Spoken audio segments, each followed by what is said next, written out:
Olá, olha eu aqui de novo, tudo bom? Agora eu vou falar com vocês da minha busca espiritual.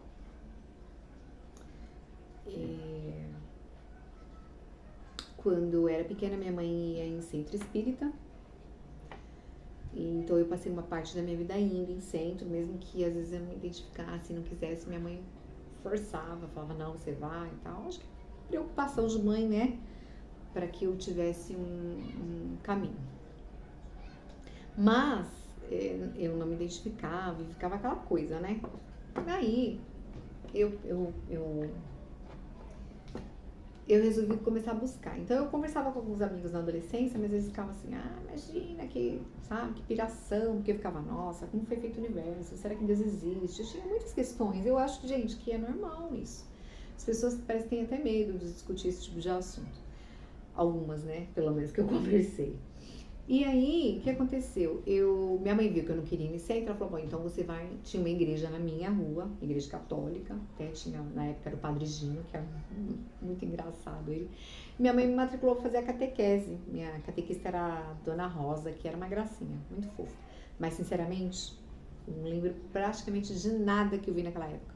Eu gostava de ir porque eu fiz amizade, então era um point de encontro com amigos, ia pra igreja só pra, sabe, assim, aí... para ver os amigos, para me divertir, para ter alguma coisa para fazer, porque às vezes você não tem condições de fazer nada assim ou quase nada de lazer, e aí o que você encontra de diferente que você vai fazer amigos, né? Ainda mais quando chega a adolescência, você quer bater papo com gente da sua idade, trocar ideias, enfim. Então eu fui, fiz primeira comunhão, eu já era batizada, crismada, fiz todas essas coisas aí, mas também não.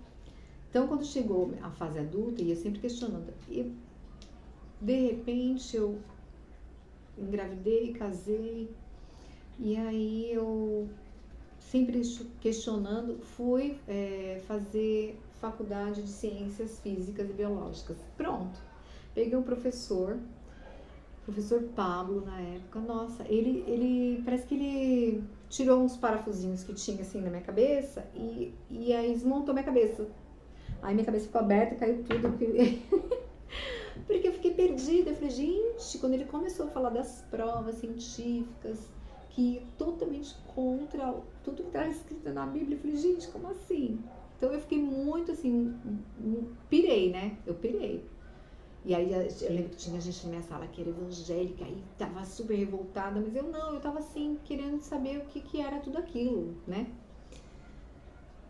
E aí, depois de um tempo, eu comecei a ter... eu tinha uma amiga, e aí a gente começou a conversar. Ainda assim, eu continuei indo na igreja católica, e aí a gente batizou minha filha, tudo. E eu comecei a ter um quadro de depressão, mas eu não sabia que era depressão. Quando meu filho nasceu, muito tempo depois, quando meu filho nasceu, eu resolvi que eu queria ser budista, que eu acompanhava uma amiga lá atrás, lá dos anos 90, que era budista, e eu me interessei muito pela filosofia, e eu acho que é uma filosofia fantástica, fantástica, assim. O budismo de Nichiren Daishonin, né? Eu lembro que eu assinava jornal, gostava muito de ler, né? Tudo que o Daisaku e que presidente Queda colocava lá, eu achava muito legal. As palavras me confortavam, me faziam pensar, me faziam refletir.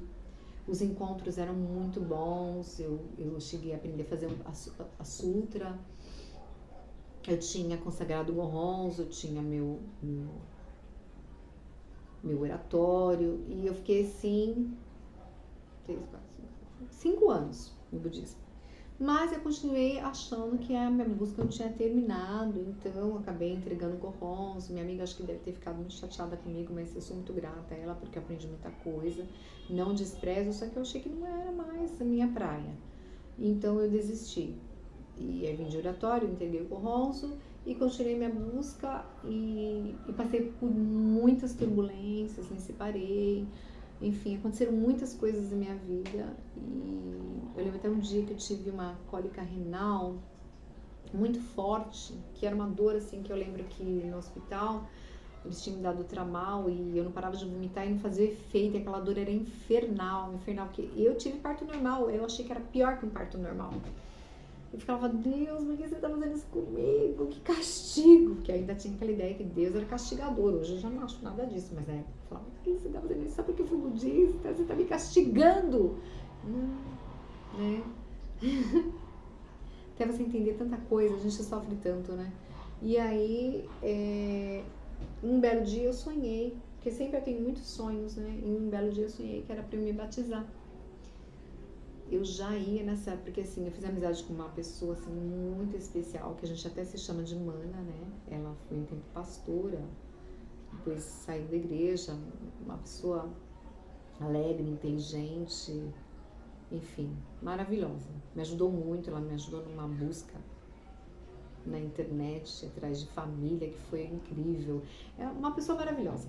E ela tem assim, um papel muito importante na minha vida, muito importante, porque ela me ajudou, na verdade, a encontrar o meu pai. E aí, por que eu falei dela? A gente, de vez em quando, eu vou dar umas viajadas, hein? Assim, ela gostava desse pastor, do Ed René Kivitz. E gostava também do Caio Fábio. Aí eu comecei a assistir, né? Vídeos do Caio Fábio, vídeos do Ed René. E aí ela me levou um dia na igreja. Na Igreja Batista da Água Branca. Nossa! Assim, se eu fosse uma pessoa constante, que é uma coisa que eu acho que eu tenho que aprender, que eu não aprendi. Parece que essa parte minha eu não consigo domar. Se fosse constante, eu iria na igreja, mas sempre com minha mente aberta. Sempre com minha mente aberta, porque eu não acho que um lugar você vai e aquilo está certo e os outros estão em outros lugares estão errados. De jeito nenhum. Eu acho que todo mundo dentro do seu, sabe, cada um dentro do seu quadrado, na sua busca, na sua evolução, e eu não gosto de ficar julgando ninguém e nada. Não que eu não faça isso de vez em quando, porque eu sou humana, mas eu tenho, pelo menos. E aí fui na Igreja Batista da Água Branca e fui lá, que foi até o pastor Levi que me batizou na época. E eu gostei muito, me batizei em 2015. Só que eu não tenho essa constância. Então, assim, eu tenho preguiça, eu confesso, eu tenho preguiça. Então, o que eu faço? Já que tem culto online, eu assisto online. Mas às vezes eu vou. E eu gosto de ir. Eu até pensei ainda, eu falei, mãe, por que você não aproveita para ficar com as crianças de vez em quando lá? Porque tem um lugar para as crianças ficarem, enquanto os pais assistem ao culto, né? E eu super gosto de criança. Falei, não. Eu peguei o papel, tudo, né? Aí eu olhei para aquele papel e falei, gente, se eu assumir esse compromisso e não cumprir esse compromisso, eu tenho esse problema. Por isso que eu tenho problema com compromisso. Não de trabalho. De trabalho, quando eu assumo aquilo, pronto, eu era até meio workaholic, né? Mas em relação a assumir compromisso, eu vou. Então aí eu falo, nem vou assumir. Não vou assumir porque eu não vou cumprir, e se eu não cumprir, eu vou ficar mal. Então eu não assumi esse compromisso. Mas de vez em quando eu vou na igreja. Eu sou da Igreja Batista da Água Branca. Alguém vai falar pra mim, mas você não vai ter igreja. Dane-se, porque tem gente que fica enfiado na igreja e não tem, eu acho assim, você tem que ficar tentando polir o seu coração e o seu caráter, que dá muito trabalho. É um trabalho diário. Então é isso que importa. Não me importa muito que os outros ficam falando, não. Eu espero, sinceramente, criar esse canal e até pensei antes de começar. Não é pro meu ego. Débora, não é pro seu ego, até porque eu sou leonina. E leonina é fogo. Literalmente, né? O elemento é fogo. Então, eu falei, não é pro meu ego. Que possa servir pra mim mesma, pra reflexão. Porque quando eu me ouço e me vejo falando, eu reflito sobre aquilo, porque às vezes as coisas vêm e eu nem sei como vêm. E que sirva para alguém, para alguma coisa, porque de repente às vezes a pessoa vai lá, tá procurando a meditação, fala, ela falou disso aqui, deixa eu anotar. Aí vai lá, procura, de repente a pessoa gosta, né? De repente gosta dessa astróloga ou daquela professora de yoga, entendeu? Então é para compartilhar essas coisas e as experiências que eu fui tendo. De repente, o que eu penso assim, que quando a gente vive uma situação, a gente se coloca no lugar do outro. Por exemplo, uma vez uma amiga, ela saiu do trabalho muito desorientada. E ela tinha, os médicos colocam o nome em tudo, né? E como eu já tive, aí eu fiquei ligada na situação. Essa minha amiga teve síndrome do pânico. E algumas pessoas achavam que era frescura. Eu falei, não é. Não é, porque eu acabei de sair disso, acabei de ter alta. E eu sei. Então, assim, quando você passa por uma situação,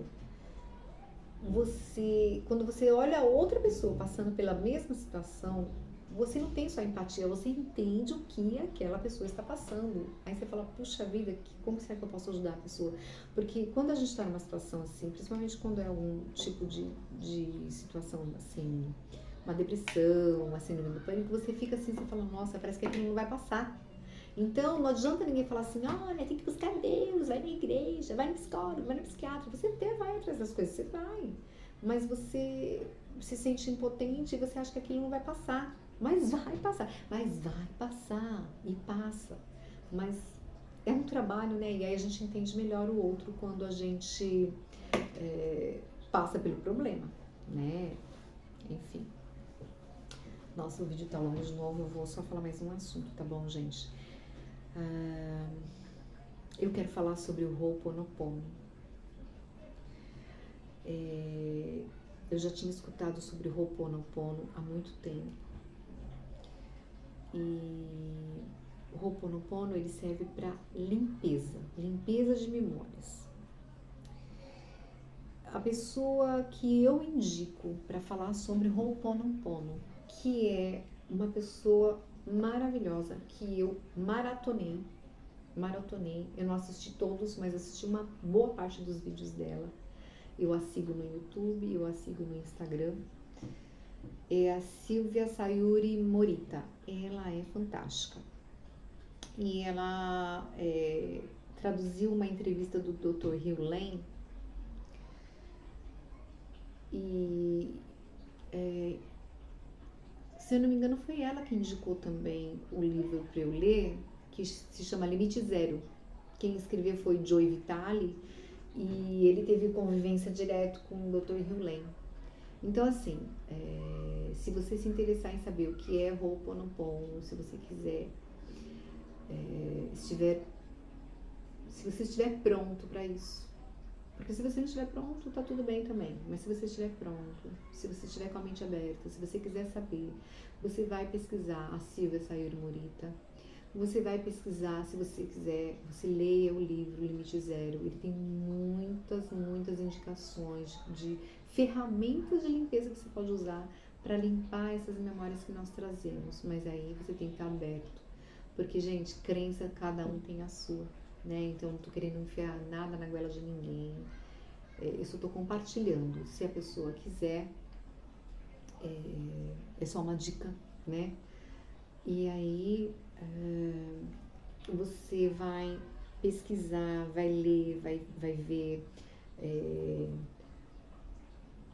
ver vídeos, né? Vai assistir vídeos, vai fazer seu caderno. Eu tenho um caderno que eu vou, na próxima gravação, eu vou trazer aqui para mostrar para vocês, um caderno bem simples, mas é o que eu chamo de caderno de orações.